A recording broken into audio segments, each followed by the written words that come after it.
Ольга,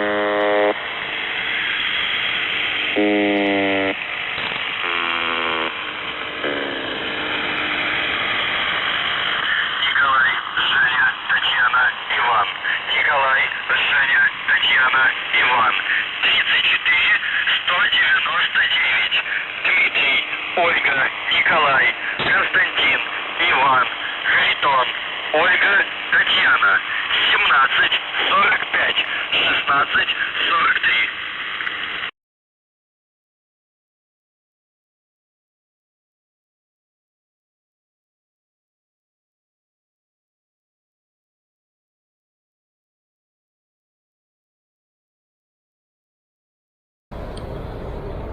Eh bien, bonjour à tous et à toutes, ici Savage Beast pour des Burning News. En fait, j'ai l'air totalement décomposé, mais je me suis couché, c'était vers 4h30 ce matin. J'avais pas mal de discussions avec des amis qui sont en Amérique du Sud, qui sont dans le domaine militaire.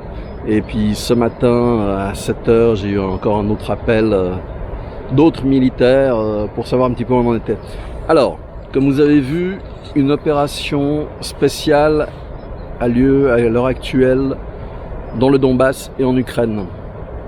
Donc elle a été déclenchée à 5h du matin et les troupes sont rentrées de manière à éliminer la ligne de contact qu'il y a entre le Donbass et l'Ukraine. En même temps, des missiles ont été envoyés sur les principales bases ukrainiennes de manière à éliminer tout ce qui pouvait présenter un risque pour les troupes russes. Il faut savoir que ça fait partie des doctrines habituelles. Si on a la maîtrise des airs, on a la maîtrise du sol. Donc en balançant des missiles, ils ont pu neutraliser tout ce qui restait comme aviation ukrainienne, tout ce qui avait comme capacité de réponse un petit peu forte, et donc les Ukrainiens sont cloués au sol. Le président Poutine a du reste lancé un appel aux militaires ukrainiens de rentrer chez eux, dans le sens où ils ont combattu ensemble, la Russie à l'époque où l'Ukraine faisait partie de l'URSS et la Russie aussi, où ils ont combattu ensemble contre les nazis. Et il a été très clair dans ce qu'il a dit, qu'ils allaient pourchasser tous les nazis et les criminels de guerre qu'il y avait en Ukraine, de manière à les traduire en justice. Народные республики Донбасса обратились к России с просьбой о помощи. В связи с этим, в соответствии со статьей 51 части 7 Устава ООН, санкции Совета Федерации России и во исполнение ратифицированных Федеральным собранием 22 февраля сего года договоров о дружбе и взаимопомощи с Донецкой Народной Республикой и Луганской Народной Республикой, мною принято решение о проведении специальной военной операции. Ее цель – защита людей, которые на протяжении 8 лет подвергаются издевательствам, геноциду со стороны киевского режима. И для этого мы будем стремиться к демилитаризации и денацификации Украины, а также преданию суду тех, кто совершил многочисленные кровавые преступления против мирных жителей, в том числе и граждан Российской Fédération. Donc bon, pour vous donner un ordre d'idée, il y a des missiles qui sont arrivés jusqu'à Lvov et Ivano-Frankivsk, qui se trouvent à l'ouest du pays, donc directement avec les frontières OTAN. Typiquement, c'est un message qui est relativement clair. De toute façon, habituellement, entre la Russie et l'OTAN, c'est pas un amour fou. Donc des missiles sont pointés constamment d'un côté et de l'autre, de manière à pouvoir neutraliser les bases très rapidement.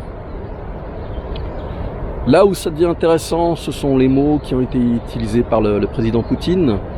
Ce qui a été fait auparavant, donc comme vous le savez, des armes nucléaires ont été déployées en Biélorussie, ce qui permet de sécuriser cette zone d'une éventuelle agression de par l'Occident ou les troupes otaniennes. D'un autre côté, le président Poutine était toujours habillé en costard 3 pièces et il a précisé que c'était une opération ciblée. Donc ça ne les intéresse pas de de prendre l'Ukraine, hein, et ça je l'avais déjà dit dès le départ.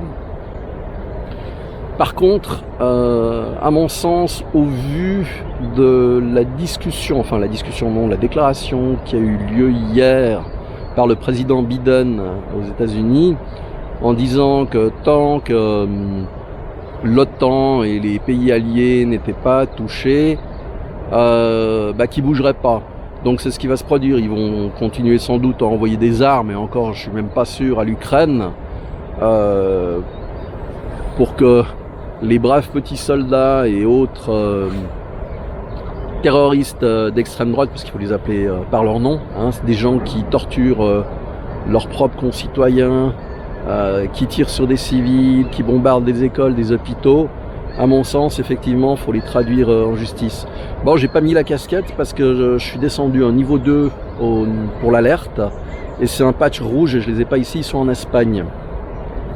Donc on va voir aujourd'hui ce qui se produit. Déjà hier, ça avait été un blabla de la part de tout ce qui est Occident, sanctions, gna gna gna gna gna. Bon, des sanctions, hein, comme je dis toujours, ça n'arrête pas une brute qui marche. Et à l'heure actuelle, les Russes sont en train de faire ce qui aurait dû être fait il y a 8 ans, et qui aurait épargné énormément de souffrance. Donc actuellement, ce qui se passe, c'est ce qu'on appelle une blitzkrieg. Donc c'est ultra rapide, c'est ultra violent, et ça nécessite des moyens assez conséquents, de manière à ne pas laisser le temps à la partie adverse de réagir. C'est pas quelque chose de nouveau. C'était typiquement les méthodes utilisées en 39-45. Et il faut voir. Je sais pas si les Russes vont continuer.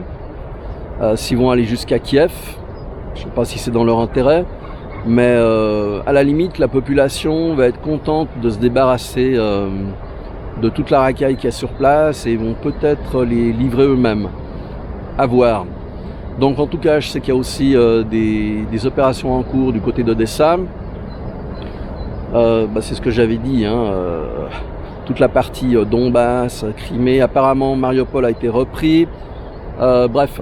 Je vous donnerai des nouvelles au cours de la journée suivant ce que j'apprends. Alors, descendez en niveau 2, ce qui signifie augmenter en conséquence vos préparatifs, donc au niveau nourriture, au niveau éclairage, enfin stock, c'est surtout ça pour l'instant. Et puis, je pense que la journée va nous apporter un nouvel éclairage. Voir s'il faut descendre en niveau 1 ou pas. En tout cas, mes contacts militaires ont tous été, je dirais, constants. Aucun n'est passé en niveau 1. Ils sont tous restés au niveau 2, donc ce qui veut dire que l'analyse correspond. À tout à l'heure. Ah, j'oubliais, en France, ouais, vous avez autre chose à faire actuellement. C'est regarder des vidéos de 2 abrutis qui sont en train de twerker dans une église. Et ouais, ça vaut même pas la peine de les baffer, ils comprendraient pas. Donc le mieux qu'on a à faire, c'est de les oublier et de les enterrer, éventuellement sous un missile russe. À tout bientôt, ciao.